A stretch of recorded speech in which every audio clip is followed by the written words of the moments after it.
Selamat datang kembali. Oke, kita langsung aja ya. Bahas topik yang sering bikin pusing. Nutrisi. Betul banget. Sumber kita kali ini bab 14 buku Outlife. Nah ini menarik karena ngajak kita lihat lebih jauh dari sekedar, perang diet gitu ya. Ya, betul. Lebih ke biokimia nutrisi. Nah, itu dia. Jadi misi kita nih, kita mau coba urai kenapa sih sains nutrisi ini kok rasanya rumit banget. Dan gimana caranya biar Anda bisa lebih efektif gitu pendekatannya. Tepat. Banyak banget kan yang frustasi dengar saran yang beda-beda. Paleo lah, vegan lah, rendah lemak, rendah karbo. Bingung milihnya ya. Nah, sumber ini tuh nggak nawarin diet baru. Tapi lebih ngajak kita paham dasarnya, biokimianya itu loh. Gimana sih makanan spesifik itu ngaruh ke metabolisme dan ya fisiologi unik Anda? Oke. Mari kita bongkar pelan-pelan deh. Kenapa ya nasihat nutrisi ini kok sering banget simpang siur? Nah, ini dia. Sumber ini langsung kritik epidemiologi nutrisi. Katanya terlalu ngandelin metode kayak kuesioner frekuensi makanan FFQ itu. Iya, betul. Padahal kan kita sering lupa atau salah inget ya apa yang kita makan kemarin atau minggu lalu. Bener banget. Dan itu baru satu masalah loh. Sumber ini nunjukin ada beberapa isu inti lainnya. Apa aja tuh? Pertama, namanya faktor perancu atau confounding factors.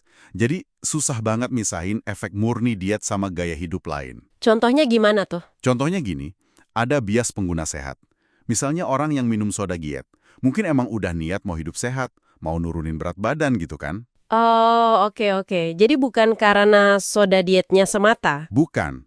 Atau contoh lain, peminum alkohol moderat. Mungkin aja mereka lebih sehat karena kebiasaan sehat lain, bukan semata-mata karena alkoholnya itu. Masuk akal. Jadi banyak faktor ya. Dan X tingkatkan risiko Y sekian %. Padahal kecil angkanya ya. Nah, itu dia. Sering dilebih-lebihkan. Terus yang ketiga, ini penting banget. Soal korelasi versus sebab akibat. Ah, ini klasik nih. Epidemiologi itu bagus buat nemuin hubungan, korelasi. Tapi susah banget buat buktiin sebab akibat. Apa benar diet X itu menyebabkan hasil Y? Atau cuma kebetulan aja berhubungan?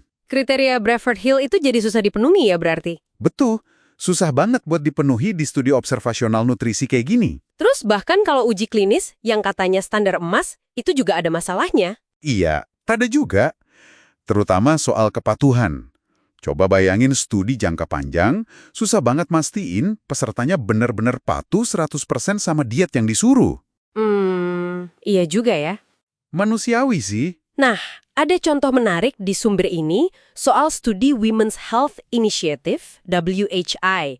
Hasilnya nunjukin kalau anjuran diet rendah lemak itu nggak terlalu efektif cegah penyakit jantung di kelompok wanita pasca menopause. Oh iya, Tapi, itu bukan berarti diet rendah lemaknya pasti nggak efektif loh ya. Bisa jadi karena, ya itu tadi, banyak pesertanya yang nggak patuh-patuh amat sama anjurannya. wah oke. Jadi, kesimpulannya nih, banyak berita nutrisi heboh yang kita dengar itu, fondasi ilmiahnya mungkin nggak sekuat yang kita kira ya. Bisa dibilang gitu. Sumber ini bahkan pakai istilah lumayan keras. Nyebut situasi ini hampir kayak skandal dalam sains nutrisi. Karena banyaknya misinterpretasi itu. Wow, oke. Terus solusinya gimana dong kalau epidemiologi banyak masalahnya? Nah, daripada kita kejebak sama label diet atau berita heboh tadi, sumber ini ngajak kita fokus ke hal yang lebih fundamental, biokimia nutrisi. Biokimia nutrisi maksudnya? Maksudnya, kita coba pahami interaksi antara makronutrien, karbohidrat, protein, lemak, dengan metabolisme tubuh Anda yang spesifik. Kan tiap orang beda-beda ya. Nah, ini nih bagian yang menurut saya paling penting buat pendengar, buat Anda. Ini soal personalisasi kan? Betul sekali. Prinsipnya itu umpan balik personal. Mulai deh perhatiin gimana sih tubuh Anda sendiri ngerespons makanan tertentu. Misalnya, habis makan A rasanya gimana energinya, habis makan B gimana pencernaannya, gitu kan ya? Iya, persis. Jadi, tinggalkan deh pendekatan satu resep buat semua orang. Oke, terus ada lagi poin penting dari sumber ini? Ada. Yang menarik tuh penekanan pada satu faktor yang sering banget kelelap di tengah debat diet. Keseimbangan energi secara keseluruhan. Keseimbangan energi, maksudnya kalori masuk dan keluar gitu. Sederhananya gitu, jumlah kalori yang Anda makan dibanding yang Anda pakai.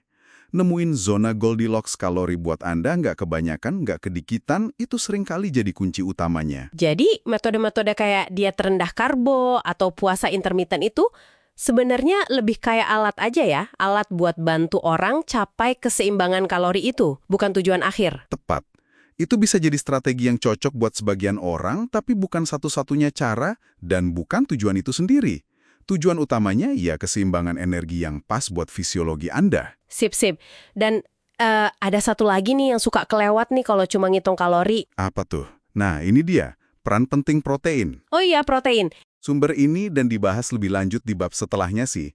Nekenin banget betapa krusialnya protein, apalagi seiring kita tambah tua, buat jaga massa otot. Penting banget ya massa otot buat kesehatan jangka panjang. Banget, itu aset berharga buat kualitas hidup kita nanti. Oke, jadi kalau dirangkum nih, kesimpulan utamanya apa dong? Kesimpulannya, pertama, kita perlu lebih kritis ya sama klaim-klaim nutrisi bombastis yang cuma dari studi observasional. Setuju, jangan langsung telan mentah-mentah.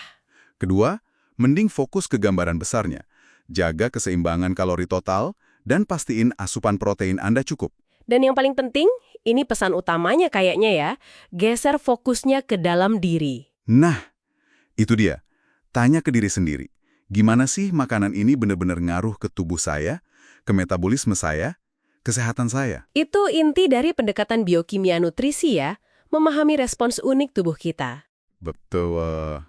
Memulai perjalanan personal itu. Oke, ini ada satu pemikiran terakhir nih buat Anda renungkan di rumah. Apa tuh? Kalau kita perhatiin ya, hampir semua diet populer yang dianggap berhasil, entah itu paleo, keto, vegan, puasa, apapun lah namanya, intinya kan sama, ada semacam pembatasan. Iya juga ya. Entah batasi kalori, batasi jenis makanan, atau batasi waktu makan. Nah, pertanyaannya, apa yang bisa kita pelajari dari pola ini tentang tantangan kita sekarang? Tantangan ngadepin lingkuran makanan modern yang serba ada, serba gampang, dibandingin sama kondisi nenek moyang kita dulu pas evolusi. Wah, pertanyaan menarik buat direnungkan itu.